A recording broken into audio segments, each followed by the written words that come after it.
Hey, Coach. Super excited you found us on YouTube. Couple things. First of all, go subscribe right now so you don't miss anything. We put up something every day. Great resources. That's the first thing. Second thing is go over and check out teachhoops.com for coaches who want to get better. If you want to win some state championships, you want to coach some professional guys, let me help you do that. Save time. Someone that's done it for 30 plus years. I'm here to help. Just go over and check us out at teachhoops.com, and let's head off to the video. All right, welcome to Coach Unplugged.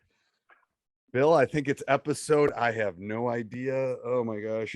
I think I was counting. It's like 3 or 4 years worth of podcasts. But anyway, like literally 3 or 4 consistent. Yeah, you're in the 1400s or something like that. It's like crazy, isn't it? Yeah. All right, so Bill, I'm gonna have you kind of introduce yourself. Talk about you as your journey with Hoopsalytics, and I get it right. It's Hoopsalytics. Hoopsalytics, yeah. Kind of like teach hoops. Like teach hoops. That's why I love it. I know. I'm going to have you kind of just talk about, kind of your beginning as an entrepreneur, but more importantly as coaching. And then, as obviously as a stats teacher, I love stats and I love all that kind of stuff. So that's kind of what intrigued me about this. But I'm going to have you kind of introduce yourself to the audience, and then we'll just deep dive into that.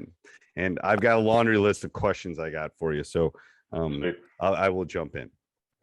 Okay, yeah. So yeah, I'm Bill Bettering. I'm a basketball coach, obviously. It's my 10th year coaching, second year at high school varsity level. I currently coach in Truckee, California, high school girls.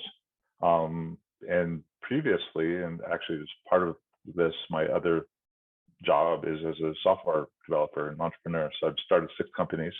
Hoopsalytics is my latest one, and all the companies I've done have been like computer and online and that sort of thing. And as part of the principles of running these companies, especially in the internet age, as you well know, you can kind of measure everything and make data-driven decisions, right? So when you're advertising or Google AdWords, all this stuff, you can basically measure the effectiveness of what you're doing and see what works well. You could turn off your Facebook ads when they're not working. I've done that before. Exactly. Yeah. And when they're working, it's like the unicorn land, man. When you get that one ad and it's working, it's like, man, it's something. Yeah. So explain the other company. Yeah, well, I mean, so the idea was basically to take this principle of running these companies and apply it to basketball, because again, you want to make good data-driven decisions. So previous to this, the company I started in 2014 was called Zingtree. And that's a company that lets you build interactive decision trees. So like call centers people in call centers would use these things. They'd kind of click their way through a decision tree. So you kind of minimize the training time and make sure everyone's giving the right spiel and that sort of thing. Okay, I'm just thinking of an Office episode right now as he says that. So if anyone's seen the Michael Scott Office episode, I'm thinking of that. But go ahead. I'm seeing him with that thing clicking. All right, that's very intriguing. Okay, a lot of stats in that. Yeah. And then previous to that, I started this other company in 1997. It kind of morphed into a business that would let you record audio and video off the internet. It's called Applying Technologies, and we again, on the data-driven side, we noticed that people were whenever we get a support ticket, it would cost us like $18 for every ticket, and our product was like as little as $19. So we tried to automate a lot of that stuff, and that's kind of how the Zingtree was born. And the other cool aside is as far as being able to use Hoopsalytics and score these games, the product from my old company I still use to record video from NFHS and that sort of thing, to bring it into Hoopsalytics to do the game breakdowns. So it all kind of nicely ties together. Well, for all the young, there's probably some young coaches listening to this, but for all the entrepreneurs, like I'll tell you a couple. We were talking about my brother before. There's a couple he invented bendos. If you ever seen them, they're little figurines. Anyway, and they're like little Gumby figurines. They're called bendos. I don't even think I have any in my office right now. But anyway. And he started a toy company. He was running a toy company. So he was doing a photo shoot. I'll tell you, this is the funny part about being an entrepreneur. And he told me this story, and it's so true. So they had these wooden fire trucks and police cars and stuff built for these little plastic I don't know, 4-inch bendos, which they bent, the arms bent, and you could put them all over. Anyway, if you Google bendos, you'll see it. And as he's doing it, so he hires, this company to come in, and they're doing a photo shoot, and they have the young kid there with it, and the parents and stuff, and he's playing with the toys. Well, guess what? He's not playing with the bendos. He's playing. He's playing with the bendos, not the wooden toys. And initially, he was going to sell wooden toys, and he goes, "Oh, I don't have to do that. I'm going to sell these plastic things I made for the wooden toys." And then that's how bendos were invented. Yeah, isn't it? It's like, and it's the same thing. He invented he invented the rebound at the end of a driveway. There's basically lollipops, or there's those big plastic things. Well, he invented the rebound, which has a big metal stake, and you can put it in the ground even if it's frozen, and it will bend down and come back up when the plows hit it. Oh, sweet. Yeah, so basically what I'm saying is, you found something. This is where Hoopsalytics was like, you probably saw something that was needed, and then, okay, Yeah. I'll pivot. And that's probably I don't know, but that's probably part of the birth of this, is you saw that and go, oh crud, something needs to happen. I don't know. Actually, the epiphany was I read some other article about defensive accounting, and using something called the Hello Sports Code, which is a $30,000 competitor to us. And I looked at this, and they had a video link stats. And I'll show you guys that in a little bit. But the idea is, you get your box score, and you can click on a number, and you can see videos of all those things. So if you got 4 turnovers, you click on number 4, you see the 4 turnovers. I'm like, wow, that's super cool. I want to build that. Right. And then just, and previously I was just using, sort of a static score tracking things, like, yeah, well, let's link the video together with the numbers. And then if I have all this, I can, create like better in-depth analysis and see, which sets are working, which players are performing, and that sort of thing. And I've been working on this about a couple of years now. I have a full season of high school basketball under my belt with a lot of really cool data, which I'll share with you guys. And So did you have any obstacles when you were building it? Like, what happened? Was there a Saturday night at 3 a.m. and you go, oh crud? Because I remember my programming days is like, oh crud, like you hit a wall. Yeah, a lot of it just trying to figure out how to upload videos. We initially started with YouTube, and that was okay, although some people didn't like that, so we did like a different a second option, and then there's some problems with that. So I actually have 3 options for uploading. We can go to Vimeo, YouTube, or regularly. Most of that stuff, anytime you're like writing code, when you have to deal with something outside of the code that you write, there's always problems. Yeah, like the integration. I'm a big fan of Vimeo. I'm a big fan of Vimeo. Yeah. No, Vimeo actually is worked pretty well. That's our default now. But we support 3 different ways to upload, and for people that want to, if you want, for the amount they charge you and the amount they let you store on video, obviously YouTube's free, but I don't know. I like Vimeo. I think the interface is I don't know. It just seems easy to me. I've been using it for a long time. And the uploading's a lot smoother too. So it is. But anyway, for anybody that's kind of jumping into that, so why don't you show us some stuff? Because I know you and I have talked about a couple of things off, but I'd love to. Let me go ahead and share my screen, and I'll try to talk my way through this for the people that are listening in their car. Yeah, and so people that are listening, we'll put this. I'll put the link for the YouTube channel on the bottom for people that are listening. If you're mowing the lawn or jogging or doing something like that, I'll put this because sometimes it's more visual. Some people are more visual than auditory, but we'll try to explain it the best we can. Yeah, and that's actually how I listen to your podcast too. Is primarily in the car. So yeah, sometimes it makes me have to visualize like the X's and O's you talk about. And, I know. And so so anyway, you should be able to see my screen. This is Hoopsalytics. So I've got a full game of full season of high school varsity here. So you can basically go either multiple games or single games. So like I'll take one of our games, for example. And so we do some kind of cool visualization. So this is a game that we lost. You can kind of see the running score and how we had like the little. Which team are you, the green or the red? You're red. We are the red. So we're Trekkie. Yeah, so you were never really up in that game. I love that. The one that you did for me recently, I love that because I could kind of tell. In my head, I was going, "Oh, I remember when that shifted," and it's like we were up and then we were down. It's like, I know, I do like that. Yeah, and you can get a nice idea of the flow, and so you get you can also see like full comparison statistics, so points per possession. A lot of people like that. Time of possession is always pretty interesting. Looking at the game that I broke down for you, you guys have a really long time of possession. You guys are very, very patient.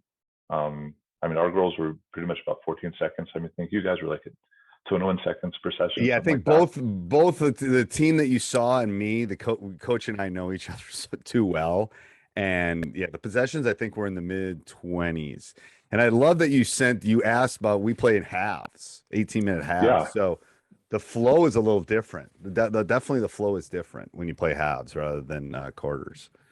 yeah, Um, I'd never seen that before. So you talk about obstacles. That was one of the things. Like, oh, there's a different way of running the clock. Yeah, I Here don't we know if go. we're the only state. I don't know if we're the only state that does that. That might be something you have to think about too. But obviously, Yeah, colleges do yeah, that, so it's not a big deal. But right. Yeah, yeah. But when you set up your account, you can basically set up all kinds of different quarters and halves and time and that sort of oh, thing. you can set Um, you as the person set it up. well, we give all the stock ones. So like most of Okay, the high schools will go 8 minute quarters. right, Colleges are 20-minute halves.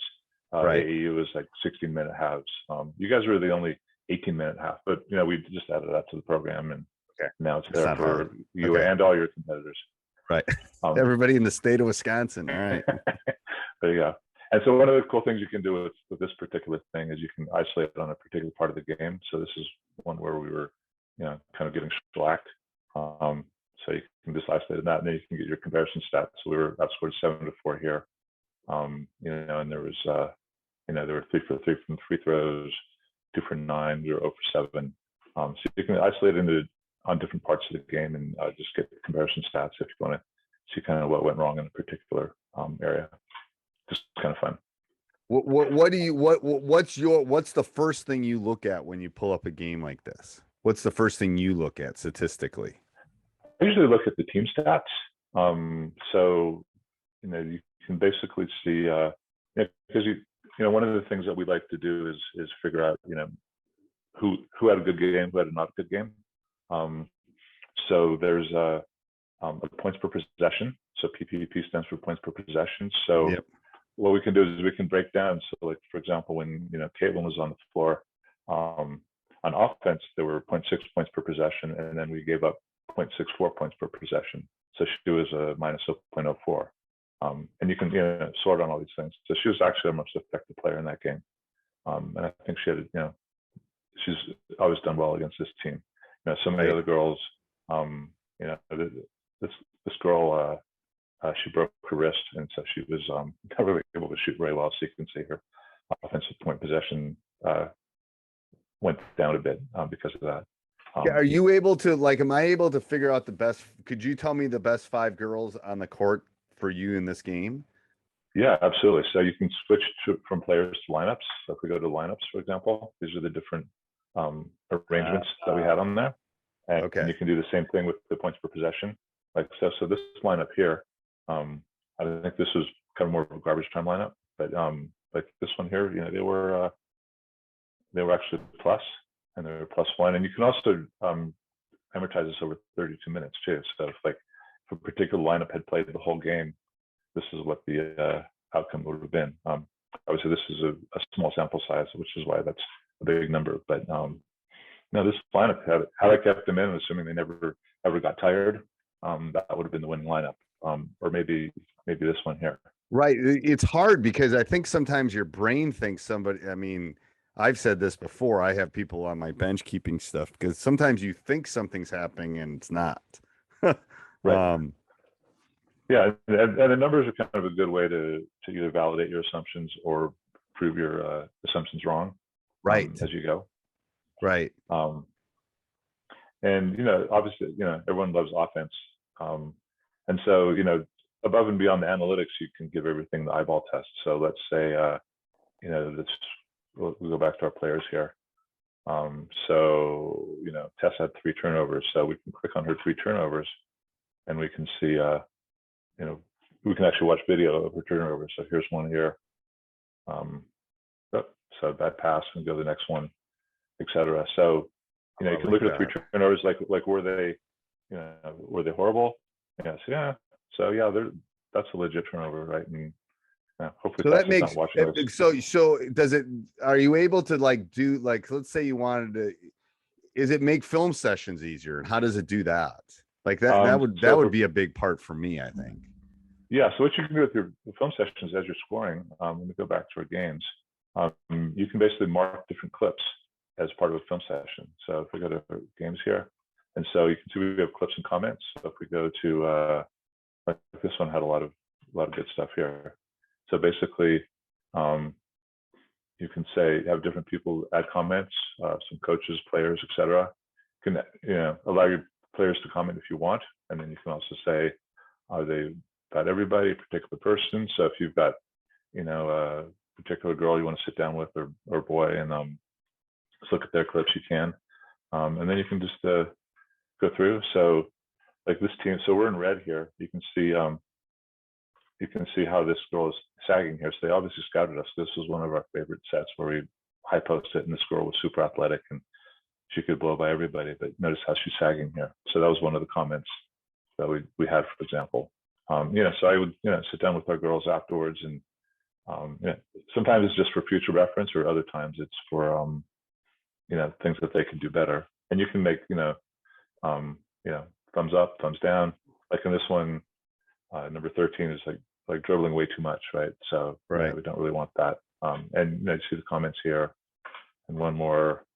So now we're trying to get our high post ISO, but there's no driving lane for her because the girl on the other side is wrong, in the wrong position. So stuff like that is super helpful. I remember this is the second full season I've done this with. The first year I did this as a freshman boys coach. Went through afterwards, and there was a coach on the other team who had like a 30-year D1 coach who was somehow coaching freshman boys, and he had all these crazy inbound plays and sideline plays. It's like, okay, I got to remember these, so I can mark all these things and come back to him and like steal stuff from him. No, I like how you can so let's say I have a play that's called double fist or something. So I love that you can kind of go into the program, and then when you're breaking it down, you can label things, correct? Exactly. Yeah. So for example, there's a coaching stat. So I can take like all the games of the year, for example, I can get coaching stats. And so we've got our different sets. We've got our different blob plays or based on inbounds plays. So I can like click through that, and I've labeled all the different ones we have, so I can see how the outcomes go. So we've got this one called Jordan, which basically everybody runs. But for our outcome, it's 0.67 points per possession. It's about average with everything else we did. But again, I can go through and I can see, okay, let's see what the successes look like. And so you've probably seen this play before a gazillion times.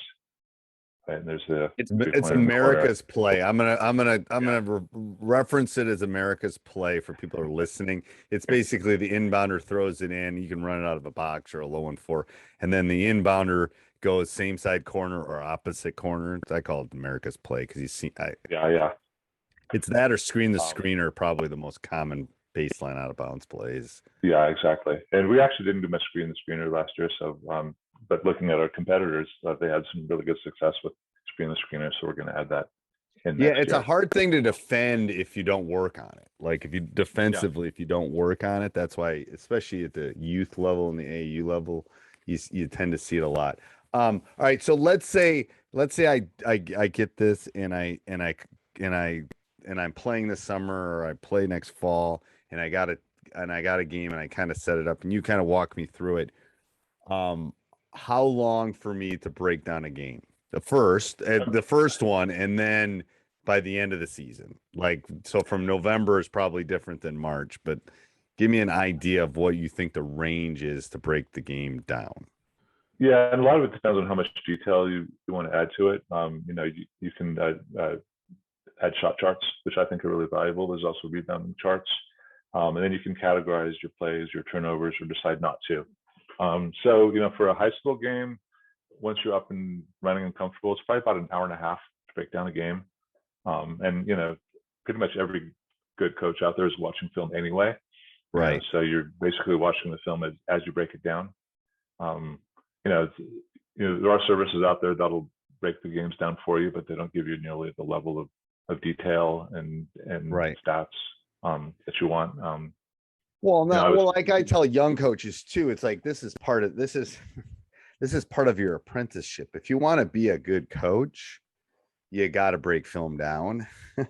And I think exactly. the last time Coach and I were talking, I was talking about my 2 VCRs. Like I'm cleaning my room right now in school and starting to throw VCR tapes out because I don't even know if I could buy a VCR anymore. But anyway, but I just remember, but part of it is you just learn so much. You learn so much by doing that. Like, exactly. In the old days, I was doing this with a piece of paper and a clipboard, and it was I'm getting a lot of the same things, but then I had to go do the statistics, the point, all that kind of stuff, longhand, because there wasn't something 30 years to do that, or at least that was affordable. And again, also having it connected to the video is really nice too, because the numbers are one thing, but you can click the number and watch all those events like assists or turnovers or rebounds.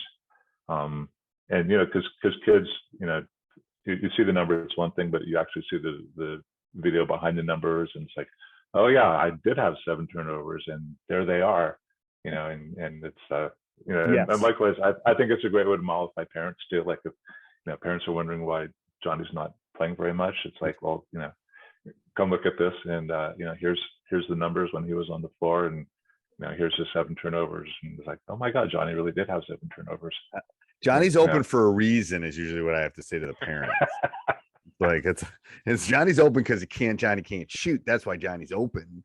It's like, well, Johnny's open all the time. He's open, yes, because they're not defending him. Like, I'm going to defend him either.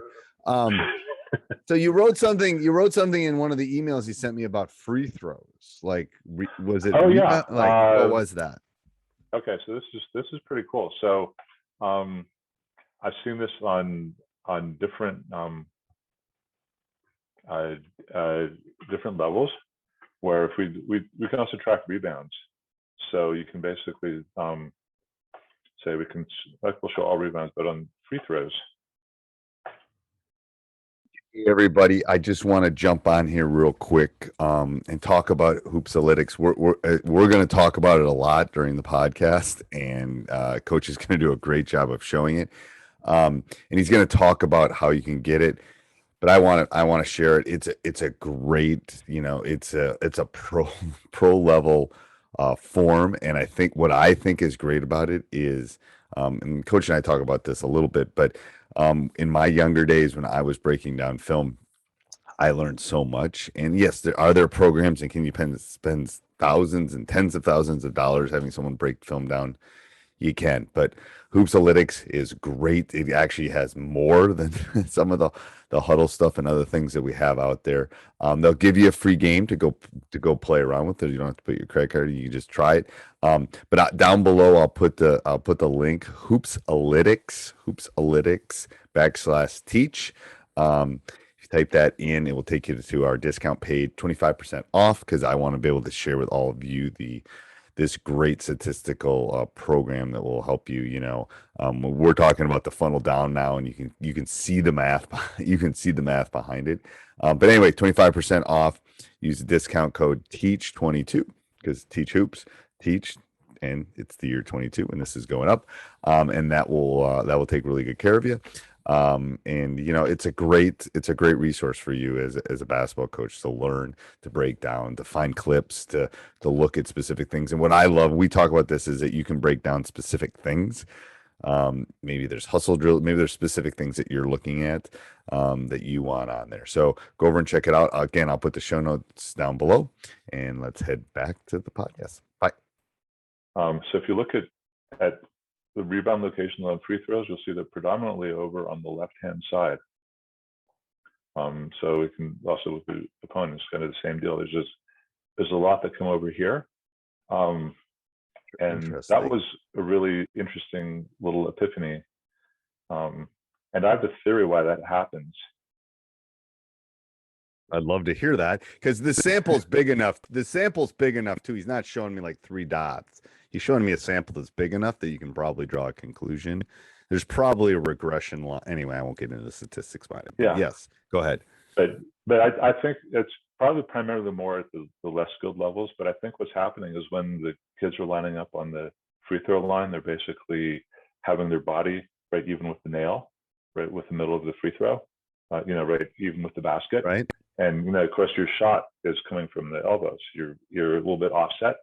So I think what's happening when they're missing the free throws is they're hitting the inside of the rim and they're bouncing off predominantly to the left-hand side of the floor. So they're not lining up properly. Have you done any diving into that with higher levels? That'd be interesting. Not yet. We actually have a full season of San Francisco College that we're going to analyze too. But I've seen this for both, our varsity girls opponents, us, and also for a freshman boys team. So anyway, probably a coaching point for all the coaches out there: make sure your kids are lining up with their shooting elbow on the nail rather than their body in the middle of the free throw, and you'll get slightly better results. Interesting. So you really want to put your better rebounder on the left block, probably. Yeah, or what you could do is have like sort of run a little screenplay. If you're if your team is shooting, just screen the one person on the right side and have the other person come around to the left to try to get the offensive rebound. Oh, interesting. Yeah, I'd love to actually do that deep dive into that college team. That'd be interesting to see if that was, if there's a tendency, because, if it's substantial, like maybe 53-47, or I mean, if it's, statistically significant would be the question. Is it, interesting. I've never heard that. All right. There's your golden nugget for people listening. Something to think about. Something I've not thought about, which is unique. That I usually think about most of this kind of stuff. So let's talk about funnel down and how that kind of came into our discussion when we started talking about that. Because I think this is very intriguing to me. Yeah. So what you're seeing on screen now is our shot chart. So we charted like 2,400 shots during the course of the season. And actually, before we get to funnel down real quick, one of the cool things you can do with this is you can filter on distance. So, analytically minded, I hate the long two. So what you can do with Hoopsalytics is you can basically say, okay, show me all the 2-point shots greater than a certain distance. So we're showing everything outside of 16 feet. And then you can see either the team or individual players, how they're doing. So like my one girl was 1 for 15 on long twos. So, we got to a point in the season, it's like, don't shoot that shot anymore. I hate telling people not to shoot a shot, but I feel pretty good about, yes. If you're 1 for 15 from long range, don't do it. So I think that's pretty helpful because, again, can you go the other way? Can you go, you can pull those dots together too, or not? Or you go one way or the other? What do you mean as far as for the green? Yeah, over there. Can you do from 12 feet to 21 feet? Sure. Yeah. So you can go from 12 to 21. Again, 2-point shots are always going to be inside of a particular range. Right. 12 to 21. So because you kind of want to, like when we get to talking about funnel down, you want to exclude like the layups and that sort of thing. Right. But you can also, again, do details. So it's like, okay, let's look at the catch and shoots from 12 to 21 feet. And how did they do? So 24%. One of the other epiphanies I had about my team this year is we were horrible at jump shots, like 8 for 73, so 11%. I mean, even like closer in, we were still pretty bad. 10%. 0 for 10, 0 for 6, 1 for 13. I think at one point in the season we were 1 for 38, and we started working on it and practice a little bit more. And because I guess I took over from another coach, and I guess he just never had the girls practice jump shots. Well, you won't be very good at it if you don't practice it. Yeah. Yeah, exactly. But we took a lot of them, and obviously most of them didn't go in. And our opponents were, a lot better, like 25%. So again, that's the stuff that you discover as you kind of chart this stuff out and start playing with it and analyzing, especially in the off season. Well, that's where it kind of funneled down came too. It's like I just want to keep people, we run it different ways where we don't let them reverse it, or we trap in the short corner, or we keep them on a side. But I think, and what happened is I started seeing things that look where they're hitting the shots, look where they were killing us, and look where they weren't killing us. And that's why I wanted to, it changed tempo, but it also came back to the shot chart thing, I think, where it's like they just weren't getting the things that you thought they would be getting. Yeah, and so I've been really interested in that concept of the funnel down concept of forcing everything to the side. So what you can do with the Hoopsalytics is you can mark off a particular area of the court and see what the percentages are. So if we take stuff that's this is the alley, right? The middle part, right? The terminology used. Yeah. So the alley, we're 24%, and then we can exclude shots, and we were 20%. Right. So, and again, if you make it a little bit narrower, if you just do like paint oriented, it's even more pronounced. So 27% in the alley, and then excluded, we're 19%. Why do you think that is? I have a couple theories about why I think people don't shoot as well. For one reason, I think if you're shooting straight on, you're more likely to get the lucky bounce than if you're shooting from an angle. Yeah, I think it's a perception thing too. I don't know. I don't know how. I'm not quite sure how the brain works, but I think those angles, and especially that mid, when you don't have the backboard, I think it's a depth. Maybe it's a depth perception. That's something along those effects, especially at the lower levels. And then to be honest with you, you can be behind the backboard. Like I find that is the perfect spot to push people. Like right, yeah. Because it's the no man's land. Like yeah. That's why when they get it on the side, we funnel them to that kind of that no man's land. Even NBA guys can't do anything back there. Like, what are you gonna do? Yeah, exactly. Like, you can't shoot over the backboard. So it causes that. I think that's one of the things that I saw analytically from the funnel down too.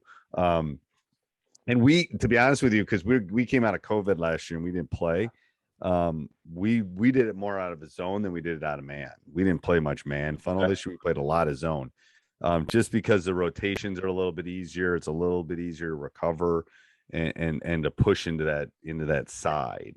And we're going to run probably a matchup zone funnel down next year. Because to that point, I think the man-to-man rotations are a little bit more complicated, and zones, like you pretty much know everybody is, and just simplifies it a lot. There's other reasons we want to do that too. But yeah, so the chart you have up now, can I tell? Is there any way to differentiate the left side of the right side percentage-wise, or not? Probably not. Sure. So you can mark whatever you want. So for example, if we redid this, let's say we want 2-point shots just like from here. Yeah, and I'd want to mark know up that. whatever you want. Yeah. Okay. So like 22% from the left side, and then and again, this is kind of rough, but and 18% from the right side. It's kind of interesting. I don't know. That is interesting. That's usually not the case. And then if we look at 2-point shots, so 17% from here. Okay. And then if we look from here, again, these are outside of a certain range. Right. So that looks like the right side is worse than the left side. Yeah. And usually that's not the case, especially at the lower levels. There's obviously more right-handed people, usually you push them left, it helps. But that's why the kids can't dribble left, but I think it's harder to shoot a jump shot going right than it is going left, at least for me. Yeah. Yeah. I wonder why that is. Yeah. Yeah. So there you have it. Yeah, that's a substantial percentage points. That's 5 or 6 points. Yeah. Did you find anything as far as rebounding and stuff that you were able to use effectively, other than the kind of the free throw thing? Yeah, the free throw thing was the most effective. Obviously, this is still a work in progress. The next thing I want to do is correlate the shots to the rebounds. So, for example, when you're shooting like from the left-hand corner, you know, uh, they say that most of the rebounds go opposite, but it'd be kind of cool to actually really do that with real data, and especially at the level we're at. Apparently 70% of the rebounds go weak side, Right. from what I'm told.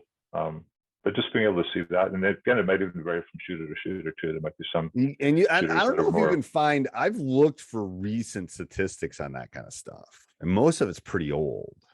Yeah. Some of it's pre 3-point line. Some of the statistics I can find on that. Yeah.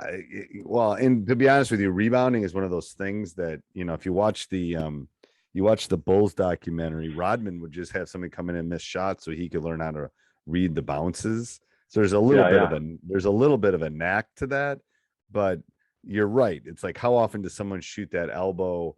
Not even the elbow, maybe the wing shot, and it bounces right back to him. It never bounces back to him.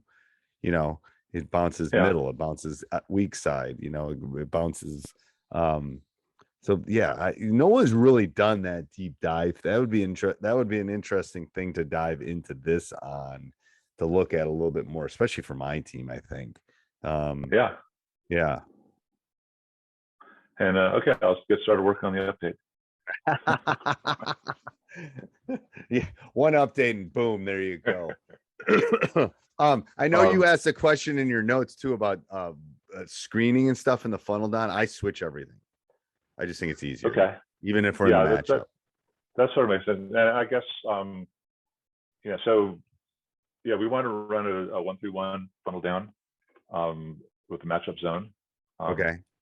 And so I think that's going to work well. The number one, it also, because we've been kind of thin.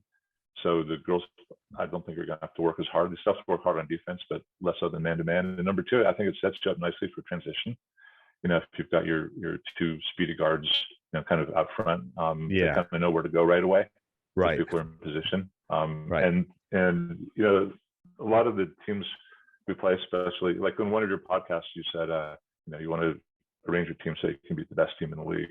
And the best teams in our league play man-to-man. And they're really good at offensive man-to-man because they play it defensively. So the matchup zone kind of looks like a man-to-man. Right. But no, I think it will change the tempo on them enough that I think it will help you a lot. I do. I always tell coaches, when they're zigging, you zag, man. I mean, don't literally, I'm in Wisconsin. You don't think with the Bennetts and the Ryans that man-to-man is in pack line and holy crud, what are you talking about? Yeah. Like gospel in Wisconsin. Well, that's why 20 years ago, I'm going to zone some because everyone's playing man. And all of a sudden, who was doing it last night? Well, Golden State was doing it last night against the Mavs. Yeah, it was just kind of cool. And they went box and one too for a little bit. They went box and one. It's like, okay, so people laugh and you run like, what are you talking about? The Golden, the everyone's doing it. So no. Yeah. The Heat do it a little bit, not as much as the Warriors do, but the Warriors are doing it and they're actually doing it pretty effectively. They're doing it very well. They're well coached. Kerr's a great coach. Yeah. And so the other cool thing about, speaking of matchup zone, is Kerr played at Arizona for Luke Olson, right? And he's like the originator of the matchup zone. So he took a lot of those principles and applied it to what the Warriors do, which is again super cool. And to be honest with you, they talk about, just like the Major League Baseball is king of statistics. It's the exact same thing. You don't think those NBA, they know when they tie their shoelace at the NBA level. What are you talking? I mean, it's everything. I mean, the tracking they have is insane because they track each player's movement every 10th of a second. So they know that, Curry runs 6 miles during a game, for example. Right. And they can tell, how far the defender is away from every shot, to the inch. No, it's crazy. I thought it was funny the other day. I don't know which games you were watching, but God, it must have been the Celtics Heat one, and one of the Celtics guys was standing on the bench, and one of the Heat's guys went to defend him. Oh, funny. Like, because he thought he was on the court and he thought he was playing Yeah. and he wasn't. And it just, I saw it on Twitter. It just threw everything off. The guy got an open three on the other side Oh, because that's someone really thought funny. someone was open, because those guys stand half the game sometimes. It's Yeah, like, and actually, same thing happened with the Warriors and the Mavs. There was a guy in the Mavs that was wearing a white T-shirt, and everyone else on the bench was in the visitors blues, and Curry passed the ball to the guy on the bench. And then the referees had a discussion with him next time. It's like, you can't wear that shirt. It's like, yes, I can. It's like, no, you can't. you Yes, I can't, can. 'cause it looks like a thing. All right. Are there any other and I'll put a link for people listening and stuff and in the car. I'll put links down below so you can get connected with the coach, and there's you can try this out. This is, like I said, you can try this out. They'll coach will even set up a call with you and walk you through some stuff. But you can break a game, all that kind of stuff down. You can see all the stuff. I think you have some examples I was looking at lunch today too, like college So game. if you go to hoopsalytics.com, there's no N in there. It's just hoops, ALYTICS.com. Yeah. There's a couple of demo teams. There's a college demo and high school demo, and you can basically play with the stats and analytics and that sort of thing, and see what it looks like, and explore all the video. That's the way I'm going to tell you. That's the way I learn. I got to go and somebody could have told me when I started my YouTube channel how it worked, but I needed to figure out where everything was just by playing. I'm like, that's just the way I learn. But I'll put all that down. And you get a free 1 game trial, so you can take one of your games, upload it, score it, and it really shows the value when you when you have it with your own players and teams and that sort of thing. Right. I mean, that's the kicker, is I mean, coach and I were talking about the 1 game I did, and it's like the two coaches that know each other, and it was like nobody made many mistakes, but it's like, that's when you learn, like, remember that, and there, and that happened, and all of those things. And your game was really interesting. I mean, your team had 4 turnovers in the whole game, which is remarkable. Right. And then the other team, I did a shot chart, and they had like one, like in the 45-degree angle, where they were like super hot, and that's probably one of the weak spots of the zone defense in general, when they're reversing and getting to that place. So yeah, they're getting to the spot where it was open. I know. Yeah, it's like, it's those crazy little things too. And the great thing about this is and if you like it, personally, to me, it's affordable. That's what I love about it. It's just, it's, you're not charging somebody $6,000 for synergy or something else, all these other things that are out there. Yeah. I mean, it's similar to sports code, which the colleges are paying like 30 grand a year for. Right. And you can get this for 99, and I'll give you a discount code too that you can share with your people, which will make it like 79. So again, we're trying to get as many people using this as possible, and getting feedback, and because there's lots of things you can track. You can actually custom track things, like for your games, we started custom tracking post entries, right, ball reversals, because I know they're pretty important for you. Yeah.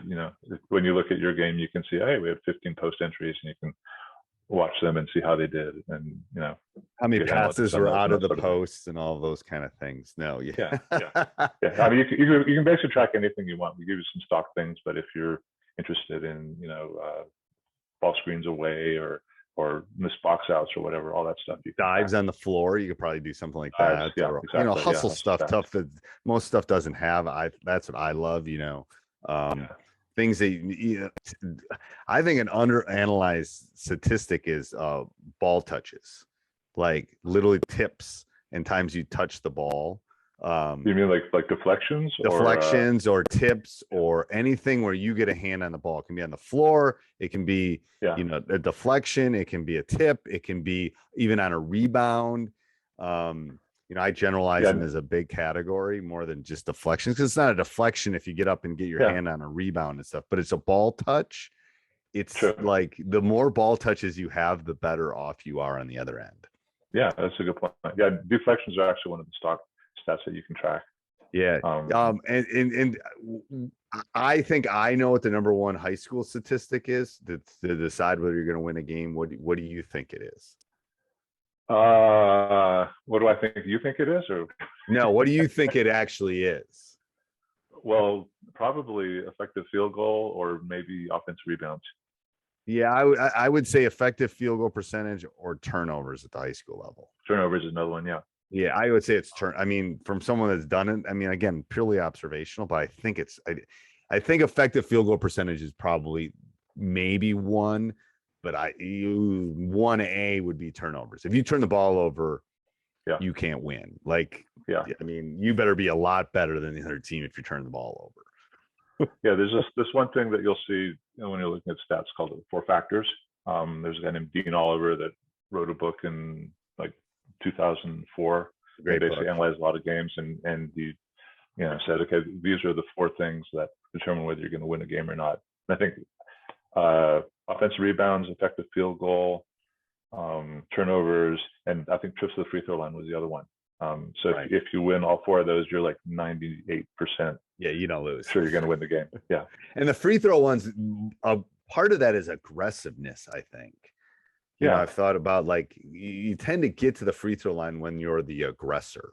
You're attacking. Sure. You're pushing. If you're just shooting threes and you're not going to shoot many free throws. Like, so I think it's an interesting. But it's is it Basketball on a Napkin? Is that the name of the book? I think it is. Basketball on Paper.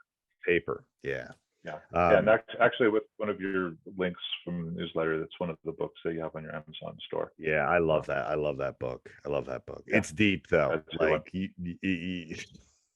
got to be a little bit of you got to be. Yeah, I could send you an article that's easier to read than that book. That book's. Yeah. I haven't gotten all the way through it, but I've gotten to the meat of it. But yeah, again, if you're a numbers guy like you and I, all this stuff is super interesting. And again, it's just tweaking your schemes and your practices and everything. And it's the Moneyball approach. It is. It is. It's Moneyball. That's what I say. It's Moneyball for basketball. It is. Yeah, exactly. All right, Coach. We'll do this. And actually, just one other quick shout out. I mean, as far as Funnel Down goes, I bought your Funnel Down package, and it's going to be super helpful. I mean, the concepts are pretty simple, but just being able to figure out how to teach it properly. Yeah, the breakdown drills are. Yeah, the breakdown drills are great. Just the sequential stuff. Because to be honest with you, so for people listening, that it's hard for them to know that someone's gonna, when you funnel hard to the baseline and you funnel and you don't let them reverse. It's like a 10-degree rotation of hips that it's unbelievably hard for them to get. But once they get it, it freaks teams out. And what would be interesting from a statistical standpoint would be when we ran it well, we didn't always turn people over, but we sped them up and they took quicker shots. It would be interesting to see that time thing. But when we were tracking it, it's like, rather than a 18-second possession, they were at like 12 to 10, which means we were getting them to go faster and they were taking shots that they didn't necessarily want. Will they hit some of them? Yes. But it's again, like you saying, going into the zone rather than the man, it's getting them out of that comfort zone, I think. Yeah. And they see that baseline wide open. It's like, oh boy, I can go hit that shot. No, it's like opening the door. There's the center. Yeah. It's the Willy Wonka of them. Like, you see, you're opening the door to the candy store, and especially at my level, when you tell them go ahead and they see a lane, it's hard for them to pass that lane up. Like, exactly.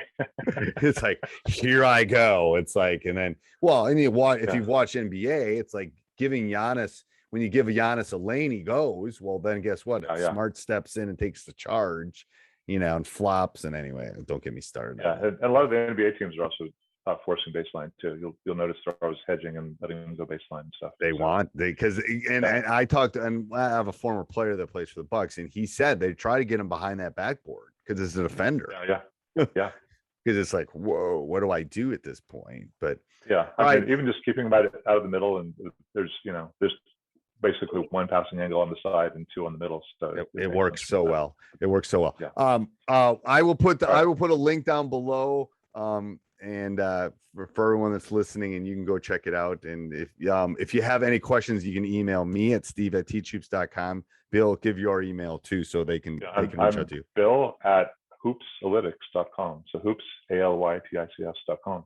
Yep, and I'll put that down below in the show notes too. Okay, sweet. All right, thanks, Coach. This was really fun. I hope we get to do it again sometime. Oh, we'll do it again. Once I've done some fishing this summer, we'll do it again. I got to get out and go fishing. All right, thanks, Coach. Hey, Coach, so glad you enjoyed the video. Make sure you go over and check out teachhoops.com for coaches who want to get better, and subscribe and like. Have a great day.